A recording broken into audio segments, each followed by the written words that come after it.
ছাত্রছাত্রী, আজকে আমি এদের সাহায্যে স্থানীয় সময় এবং প্রমাণ সময় কিভাবে হয় সেটা আমি বোঝাবো। তাহলে মনে করো এদেরকে আমি এক একটা কি করেছি, দাগিমা রেখা। পৃথিবীর মধ্যে এরা হচ্ছে এক একটা দাগিমা রেখা, আর একে কি করেছি, সূর্য। এবার এরা কি করবে, পৃথিবীর মধ্যে যে দাগিমা রেখাগুলো আছে, পৃথিবী ঘুরছে মানে এই কাল্পনিক দাগিমা রেখাগুলো কি ঘুরবে। ঘুরতে ঘুরতে প্রত্যেকটি দাগিমা রেখা একবার করে কার সামনে আসবে, সূর্যের সামনে আসবে। ফলে প্রত্যেকটি দাগিমা রেখায় সূর্যরশ্মি একবার করে কিভাবে পড়বে, লম্বভাবে পড়বে। তখন তাকে আমরা কি বলবো, দুপুর 12টা। এবং প্রতিটি দাগিমা রেখা 1 ডিগ্রি করে পার্থক্য, এবং এদের মধ্যে সময়ের পার্থক্য হচ্ছে 4 মিনিট। অর্থাৎ এর এখানে যা বাজবে এর থেকে 4 মিনিট কম হবে।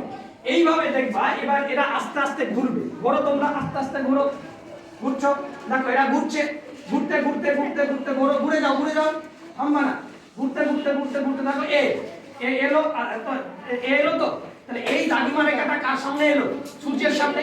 ফলে সূর্য রশ্মি এর উপর কিভাবে পড়ছে, লম্ব হয়ে পড়ছে। তখন এইখানে বাজছে কটা, দুপুর 12টা। ওকে, আর এ অলরেডি ঘুরে চলে গেছে।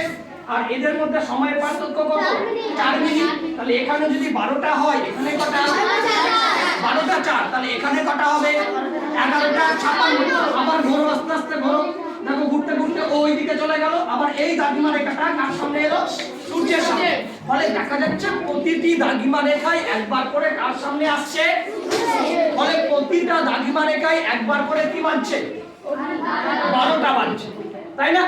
তাহলে প্রতিটা দাগিমা রেখায় একবার করে 12টা বাজছে।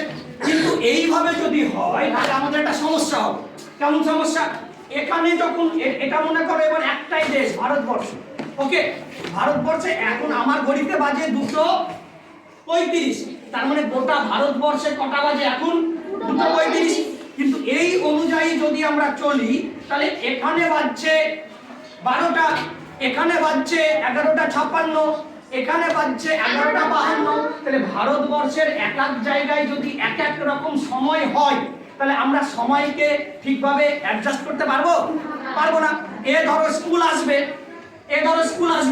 স্কুল আসবে, এর স্কুল কটায়, এর স্কুল ধরো মনে করো এখানে, ঠিক আছে, এর স্কুল মনে করো এখানে। এবার এ জানে আমার স্কুল কটায় শুরু, 10টায় শুরু। এর স্কুল এর এখানে কটা বাজে, 9:56। ও জানি যে আমার এখান থেকে যেতে সময় লাগবে 4 মিনিট। তাহলে আমি যখন এখানে যাব তখন ওখানে 10টা বেজে যাবে। কিন্তু এর এখানে যখন 9:56, তখন এখানে কটা বাজে, 10টা। ও তো জানছে না। তখন ও যখন এখানে আসছে তখন দেখা যাচ্ছে ঘড়িতে কটা বাজছে, 10:04। তাহলে স্কুল পাবে, স্কুলে ঢুকতে দিবে। তাহলে এই সমস্যা সৃষ্টি হচ্ছে। তাহলে একটাই দেশে এক এক সময় যদি একবার 12টা বাজে, একবার এখানে যখন 12টা বাজছে এখানে তখন এখানে পরে 12টা বাজছে। অর্থাৎ এক এক জায়গায় এক এক রকম ভাবে 12টা বাজছে। এই সমস্যার জন্য একটা কি করলো, সমাধান করা হলো। তখন আমাদের দেশের মাঝে একটা রেখাকে ধরে নেওয়া হলো, এই রেখাটাকেই ধরে নেওয়া হলো। এই রেখায় যখন 12টা বাজবে তখন সবার কাছে কটা বাজবে, 12টা। এই রেখায় যখন 1টা বাজবে তখন সব জায়গায় কি বাজবে। মানে একটা রেখাকে আমাদের প্রমাণ ধরে নেওয়া হলো, যে সময়ের উপর ভিত্তি করে গোটা ভারতবর্ষের বা গোটা কোনো দেশের সময় নির্ধারণ করা হবে।